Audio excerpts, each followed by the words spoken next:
Ambassador, on the status of our trade relationship with the Balkans. I know that the Balkans are in need of trade, increased trade and foreign direct investment, and as some of the shine of Europe maybe rubs off a little bit, I'm interested to know whether we here in the United States are taking advantage of potential trade opportunities, export opportunities in particular, and what you think about the general status of trade with the United States. And then if anyone else on the panel wants to comment on that, that'd be great. Thank you. I'll offer a couple brief comments. I'm not sure I have enough depth to answer all of the questions that you've put on the table, but let me give you these couple of points. One of them is that geographically, the Balkans region is much closer to Europe. It has agriculture and small industry, and as a result, it is naturally going to have a larger trade relationship with the EU than it's going to have with the United States. That's just the geography of it.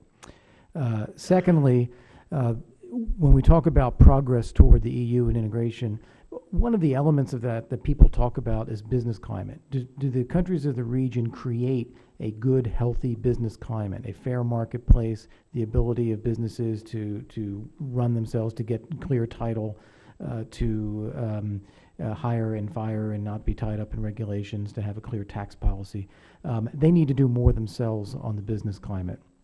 And then thirdly, I want to just endorse where I think your question is coming from. I would very much like to see the U.S. be a stimulus to pushing those kinds of reforms internally, including by paving the way for greater direct U.S. trade with the region and greater U.S. investment in the region. Private sector investment as opposed to... Exactly. Because you've probably heard that we're out of money. What is the role, and I'll let anybody wants to comment, that'd be great, but also if you would work in the role of corruption in the region in terms of attracting economic growth and how corruption there compares to other European countries. I'll start, but I don't want to dominate the panel here. I think corruption is a serious problem, and I don't think it has gotten meaningfully better in a lot of places in the last few years. Maybe the couple cases would be Croatia, which has really stepped toward EU membership, and Montenegro, which has made a lot of progress as well. But when you look at the conflict zones in particular, and I want to agree with much of what Ivan Vejvoda has said, and yet I also think we face a dilemma. Yes, the people of the region want integration into Europe, but the leaders in the region continue to hold the region back by failing to settle a lot of these issues, and in many ways because they profit from it, because they've created mechanisms that reinforce the status quo and hold back the region as a whole. I do think that's a serious problem. And correct me if I'm wrong, but fuller integration or integration into Europe would bring great changes for the leading class, and would, as a result of the requirements they would have to meet, may put significant pressure on the way they do business. Absolutely. That is part of the premise of preparing for EU membership, is that you strengthen your own economic management, your administration, your institutions, your rule of law, ethics, all of those things. That is part of the premise of joining the EU, so it would be necessary for them to do that.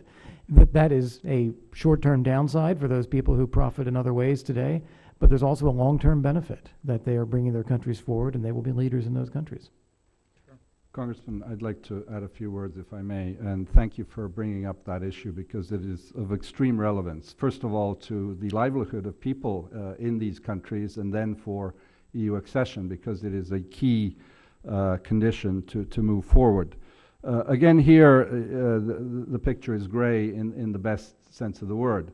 There are still outstanding problems, but I think much has been done. In fact, I'm glad Assistant Secretary Gordon mentioned the huge work that has been done in judicial reform, for example, in Serbia. But Croatia would not have gotten its accession without having arrested its former prime minister. I mean, this is huge. Former leader of a country that led the country into NATO is in jail today for abuse of power and corruption. Montenegro has done substantial work, and so has Serbia. What I'd like to underline here is that this fight is across borders. It is the fight against organized crime that is linked to corruption, that is linked to money laundering, and then investment of that money into real estate and other places. And I would like to commend the huge collaboration that has occurred with, for example, the DEA here in the US, or the British Serious Organized Crime Agency, and huge heists of tons of drugs have been made in Latin America thanks to the joint work of Serbia, Croatia, Montenegro, Bosnia, the DEA, and the SOCA. I think that's a testimony to the willingness again and the determination to overcome the scourge that is organized crime and then corruption.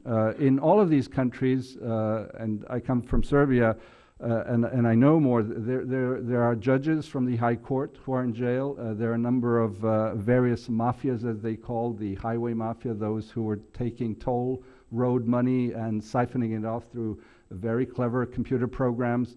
The hacking business is intense. Sports, soccer in all of these countries, the fixing of matches. These are some of the variety, and you know, one could spend the whole afternoon here describing how this is being addressed.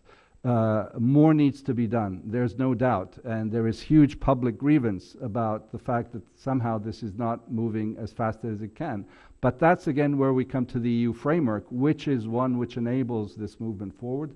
And just on the trade issue and US investments, US Steel was the biggest exporter company from Serbia, worth 12% of all Serbian exports just before we went down into the 2008 crisis. I just wanted to note that open borders between the Balkans and Europe also means open borders for movements of people and organized crime. And I think that complicates the European view of how to handle places like Kosovo. Do I have just maybe a few more seconds? Thank you, Mr. Chairman. I just wanted to follow up on that and ask, if you're looking at the organized crime activities and movements, are they tied to, for example, Russian organized crime, or are they pretty much limited to the Balkans? The reason I ask that is there is a real problem with intellectual property and rule of law and acknowledging intellectual property laws here in the United States, and when I call that theft, and it's a big problem. A lot of it is driven by Russia, folks in Russia, and some of it has to do with a failure to enforce and respect the rule of law, even by the governmental authorities, not just organized crime. China is the other big perpetrator with regard to intellectual property violations. And I would be interested to know if you have heard or know of any specific problems with intellectual property and piracy in the region. Mr. Carpenter, this is also an issue that is being addressed and that is still outstanding. To answer your question simply, it's homegrown. We half jokingly, half seriously say that the best regional cooperation is between the criminalized groups. There's no ethnic problem between Serbs, Albanians, Croats, Montenegrins, Slovenians, Bulgarians, Romanians. Their interest is profit, and they will do everything to maintain those good, quote-unquote, relations that they have. But it is just, as I mentioned, the coordinated effort of the police forces, of the intelligence services that are now literally working in real time with video conferencing every day between all of them. That is the only way to get at those who are violating, for example, intellectual property issues. Thank you. Thank you, Mr. Chairman. Yeah, just very briefly in two aspects. I don't believe that intellectual property is the biggest organized crime challenge that we face in the Balkans. I think that some of the bigger ones are in the area of just simple extortion, money laundering, and trafficking in persons are the ones that I'm most concerned about. And I would also say that while it is true there is homegrown organized crime, there is also evidence of Russian organized crime in the Balkans as well. Well, let me just end up by saying